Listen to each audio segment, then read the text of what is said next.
For the past 2 years, this Pelican case has ridden on top of my truck, carrying all of my recovery gear.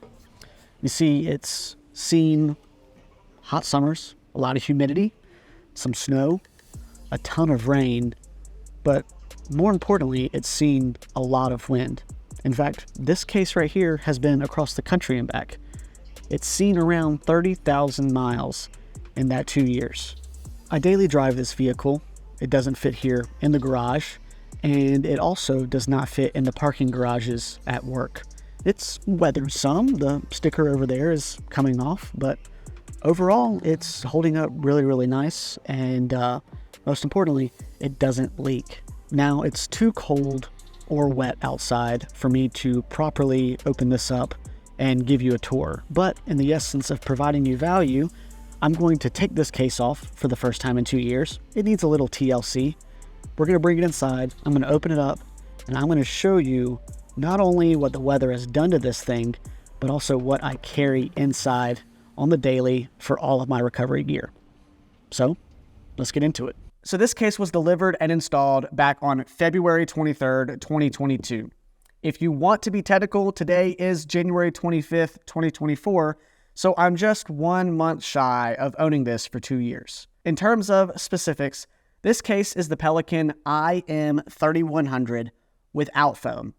With tax, it came in just shy of $250 2 years ago.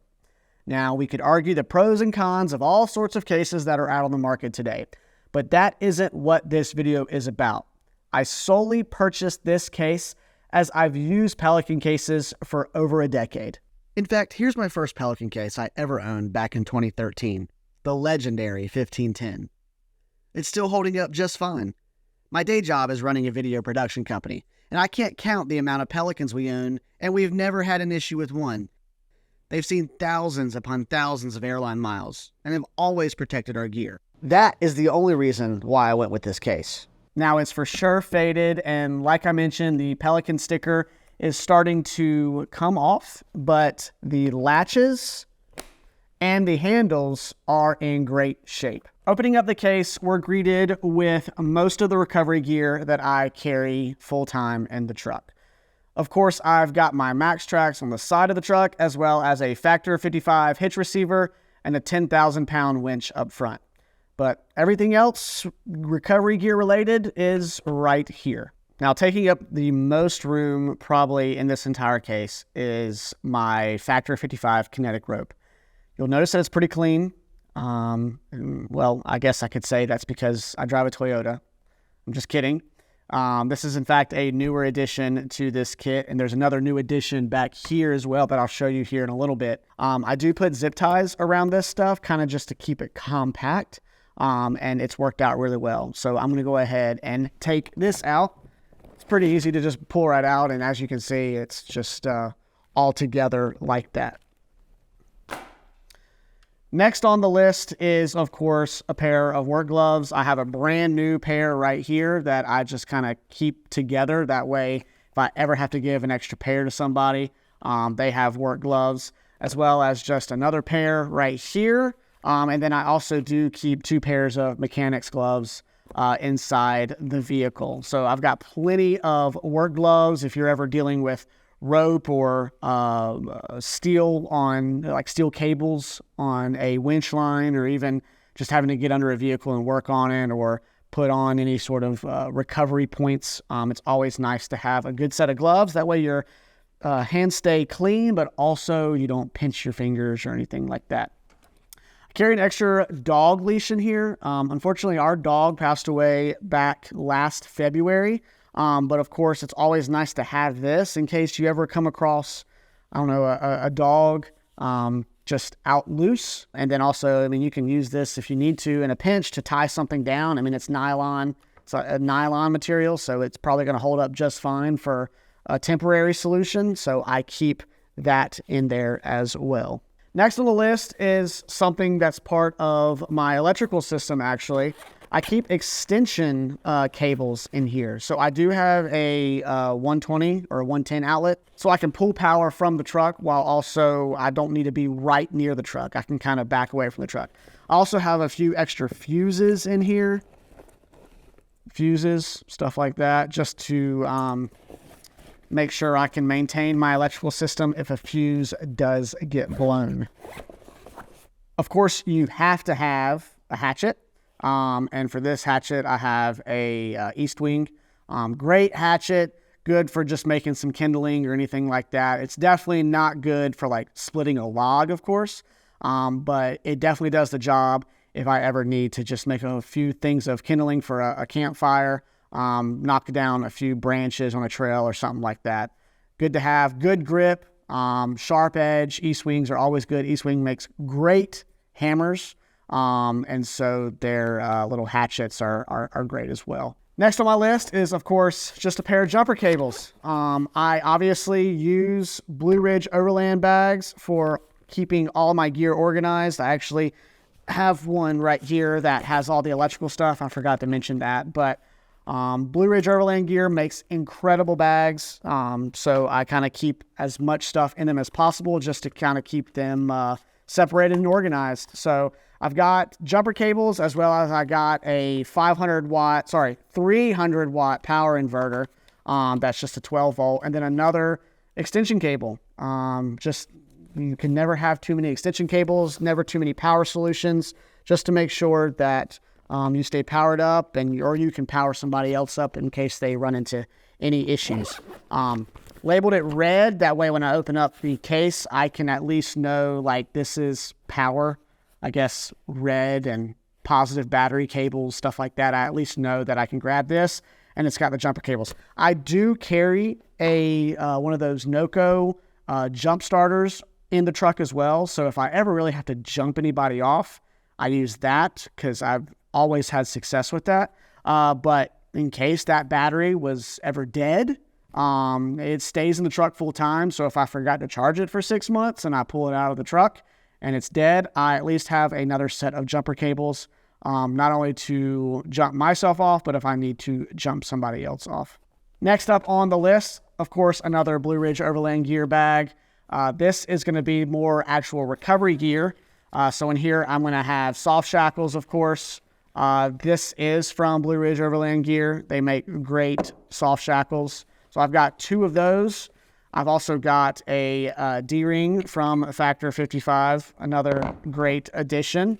Of course, another soft shackle. And this is pretty cool right here. This is the Factor 55 rope retention pulley. This is basically like a snatch block. It acts as a snatch block. All the stuff on my truck is soft shackle, or I have synthetic rope, so I can put this in here, and it actually works very well. A lot of people that see these on the market think that the friction that this will cause will end up actually defeating the purpose of having something like this to be used as a snatch block. But it does double the power, and it's still held up very great. Biggest thing is you have to keep this thing clean. That's why I keep this in the bag. And then you try to never let it hit the ground, because if it got rocks and stuff or dust in it, as the rope is pulling around here, it could potentially scratch it and then just mess up the coating on it, which would then defeat the purpose of this being used as a snatch block. Next on the list, this is my tool bag. Of course, another Blue Ridge Overland Gear bag. Great tool bag. I do keep a set of tools in the truck full time, and then I have my own set of tools back at the house as well. That way, this never actually comes out of the truck. Sometimes if I have to work on the truck, I hate having to like climb up on the vehicle and pull this out. So this literally stays in the vehicle, up on top. And I never really have to worry about pulling it out, just because I have the convenience of having a whole nother set of tools very similar to this. I will open this up. There is a lot to show, but for the essence of time, I will be quick. If you want me to make a video of everything that I carry, then we can do that in this tool bag, but I'll just like quickly go over.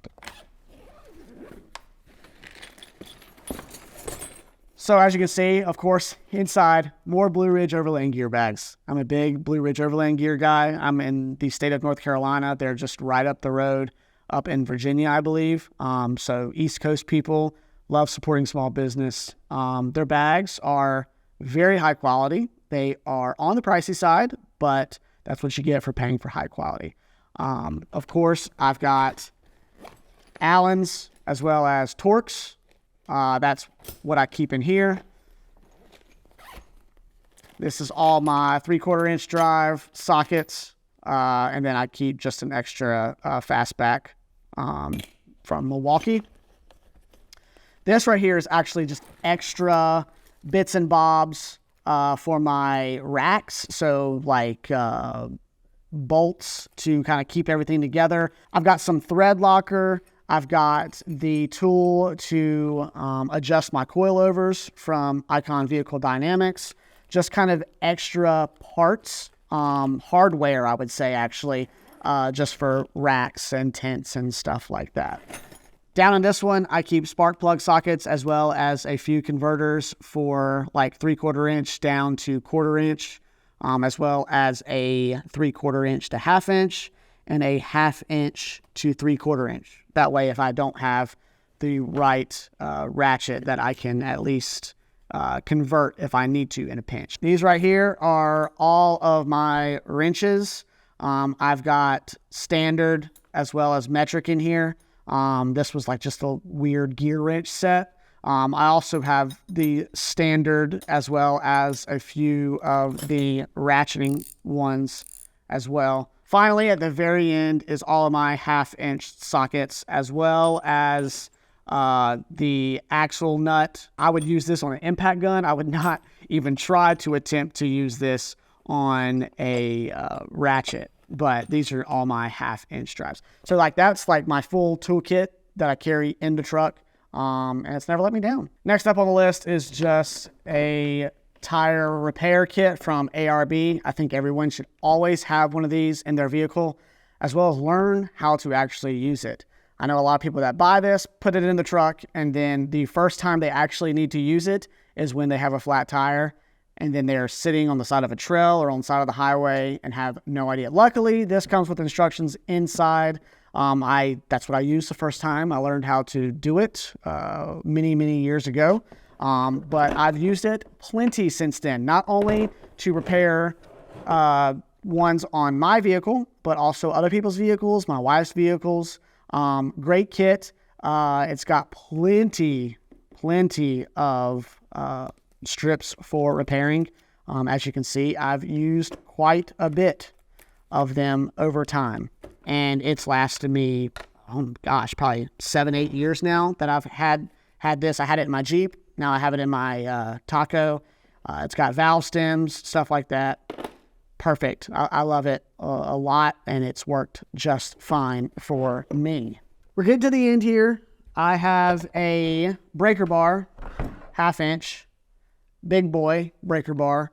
I've used it every now and then to break the lug nuts on the tire when it's on the ground, but I have an impact gun at home, so I rarely use this. But if I don't carry my impact gun on the daily. So if I ever need to break something, then I've got this breaker bar right here. I think this is the Tecton. Yeah, it's the Tecton SBH00224. It's very stout. If you needed to hit somebody with it, you would knock them out. So good breaker bar to have. Always have a breaker bar. Next up on the list is I have a Silky saw. This one is considered the big boy because it's a big boy.